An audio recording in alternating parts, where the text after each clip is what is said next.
Hi everyone, मैं प्रिया और अपने चैनल पर आप सभी का स्वागत करती हूँ। चलिए तो आज हम जानेंगे कि महाभारत की ऐसी 10 घटनाएं जिसमें श्री कृष्ण ने कब कब बचाए पांडवों के प्राण।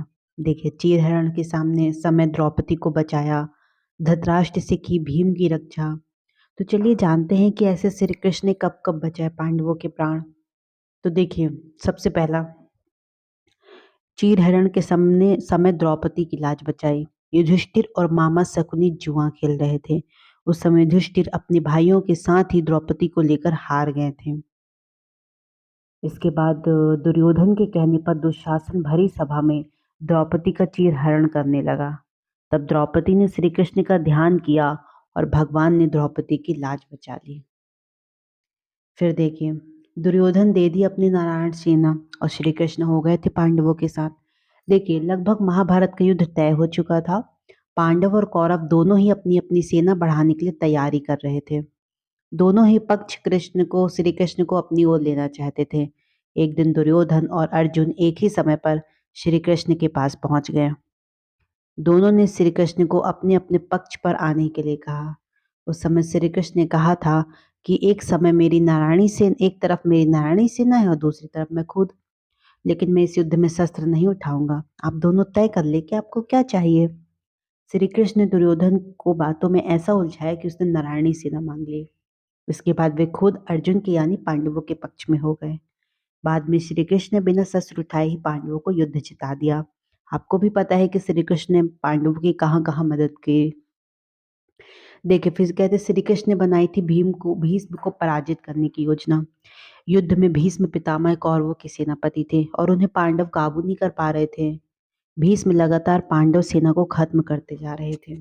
फिर क्या होता है, एक दिन युद्ध विराम के बाद रात में श्री कृष्ण पांडवों को लेकर भीष्म पितामह के पास पहुंचे और भीष्म से उन्हें पराजित करने का उपाय पूछा। भीष्म ने बताया कि मैं महिलाओं के सामने शस्त्र नहीं उठाता हूँ। अगले दिन अर्जुन ने रथ पर शिखंडी भी था। भीष्म शिखंडी को स्त्री मानते थे। इस वजह से उसे देखकर उन्होंने अपने धनुष बाण नीचे रख दिए। इसके बाद अर्जुन ने लगातार बाणों से भीष्म पर प्रहार कर दिए और उनका शरीर जो था वो छलनी कर दिया। इस प्रकार श्री कृष्ण की योजना से ही अर्जुन ने भीष्म को पराजित किया था। फिर द्रोणाचार्य वध के लिए भी रची थी श्री कृष्ण ने योजना। भीष्म के बाद द्रोणाचार्य पांडवों के लिए खतरा बन गए थे। तब भीम ने अश्वत्थामा नाम के एक हाथी को मार दिया और जोर जोर से चिल्लाना शुरू कर दिया कि मैंने अश्वत्थामा को मार दिया। जब ये बात द्रोणाचार्य को मालूम हुई तो वे निराश हो गए और युधिष्ठिर से पूछने पहुंचे कि क्या भीम सही कह रहा है। तब युधिष्ठिर ने कहा कि हाँ, भीम ने अश्वत्थामा को मार दिया, लेकिन वह हाथी था। जब युधिष्ठिर ये बोलने वाले थे कि वह हाथी था, उसी समय श्री कृष्ण ने शंख बजा दिया, जिससे हाथी वाली बात द्रोणाचार्य सुन ही नहीं पाए। उन्हें लगा कि अश्वत्थामा मारा गया। इसके बाद उन्होंने धनुष बाण रख दिए थे। तब धृष्टद्युम्न ने उनका वध कर दिया। अब देखिए, कर्ण का दिव्यास्त्र ऐसे खर्च कराया कैसे। कर्ण के पास एक ऐसा दिव्यास्त्र था जिसका तोड़ अर्जुन के पास भी नहीं था। कर्ण ने उस दिव्यास्त्र को अर्जुन के लिए संभाल कर रखा था। श्री कृष्ण जानते थे कि इस दिव्यास्त्र से अर्जुन की पराजय तय है। तब श्री कृष्ण ने युद्ध में भीम के पुत्र घटोत्कच को उतार दिया और घटोत्कच कौरव सेना पर टूट पड़ा। कोई भी उसे मार नहीं पा रहा था। उस समय मजबूरी में कर्ण को अपने दिव्यास्त्र से घटोत्कच का वध करना पड़ा। घटोत्कच के वध से कर्ण का दिव्यास्त्र खर्च हो गया और अर्जुन की पराजय का खतरा भी टल गया। अब कहते हैं कि अगर जयद्रथ का वध नहीं होता तो अर्जुन का जीवन संकट में आ जाता। देखिए, आपको भी पता है कि युद्ध में द्रोणाचार्य के चक्रव्यूह में अभिमन्यु फंस गया था और उसे मार दिया गया था। इस चक्रव्यूह के द्वार पर जयद्रथ था, जिसने अभिमन्यु के अतिरिक्त किसी और को पांडव को अंदर प्रवेश नहीं होने दिया। जब यह बात अर्जुन को मालूम चली तो वह प्रतिज्ञा ले लिया कि अगले दिन सूर्यास्त से पहले जयद्रथ का वध नहीं कर सकेगा। मतलब वो कहते हैं कि अगर सूर्यास्त से पहले जयद्रथ का वध नहीं कर सका तो मैं आत्मदाह कर लूंगा। अगले दिन मानो तो पूरी जो कौरव सेना थी वो जयद्रथ को बचाने में लग गई। बहुत प्रयासों के बाद अर्जुन जयद्रथ के पास नहीं पहुंच पाया। सूर्यास्त होने ही वाला था। उसी समय श्री कृष्ण ने अपनी माया से सूर्य ग्रहण कर दिया। सभी को लगा कि सूर्यास्त हो गया है। यह देखकर जयद्रथ लापरवाह हो गया और उत्साह मनाने लगा। उसी समय श्री कृष्ण ने ग्रहण को खत्म कर दिया और तुरंत ही अर्जुन ने जयद्रथ का वध कर दिया और भीम को बताया दुर्योधन को हराने का रास्ता कैसे। युद्ध के अंत में भीम और दुर्योधन का युद्ध हुआ। दुर्योधन का ऊपर का आधा शरीर गांधारी की दिव्य दृष्टि पड़ने से वज्र का बन चुका था। श्री कृष्ण की वजह से दुर्योधन का नीचे का शरीर समान नहीं रह गया। जब भीम दुर्योधन का गदा युद्ध हो रहा था तब श्री कृष्ण ने ही भीम को जंघा में प्रहार के लिए उकसाया था, जबकि गदा युद्ध में कमर के नीचे प्रहार नहीं किया जाता। श्री कृष्ण के कहने पर भीम ने दुर्योधन की जांघ पर प्रहार किए, जिससे वह बहुत घायल हो गया और मारा गया। फिर देखिए बलराम के क्रोध से भी बचाया अर्जुन और भीम को कैसे। अर्जुन ने श्री कृष्ण और बलराम की बहन सुभद्रा का हरण कर लिया था, जिससे बलराम अर्जुन पर बहुत गुस्सा हो गए थे और अर्जुन को मारना चाहते थे।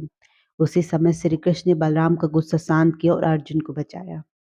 भीम और दुर्योधन दोनों ही बलराम के शिष्य थे। जब इन दोनों का गदा युद्ध हुआ तो भीम ने दुर्योधन की जांघ पर गदा मार दी।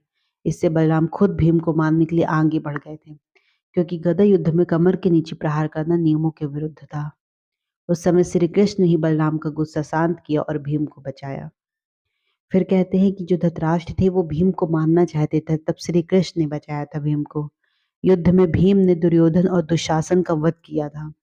इस वजह से धृतराष्ट्र बहुत दुखी थे और भीम को मारना चाहते थे। युद्ध खत्म होने के बाद जब श्री कृष्ण और सभी पांडव धृतराष्ट्र से मिलने पहुंचे, तब धृतराष्ट्र ने भीम को गले से लगाने की बात कही। श्री कृष्ण जानते थे कि धृतराष्ट्र बहुत शक्तिशाली है। अगर भीम उनकी पकड़ में आ गया तो वे उसे मार डालेंगे। श्री कृष्ण ने भीम के आकार की लोहे की मूर्ति धृतराष्ट्र की ओर बढ़ा दी। धृतराष्ट्र इतने गुस्से में थे कि वह लोहे की मूर्ति गले लगाते ही अपनी हाथों की ताकत से चूर चूर कर दिया।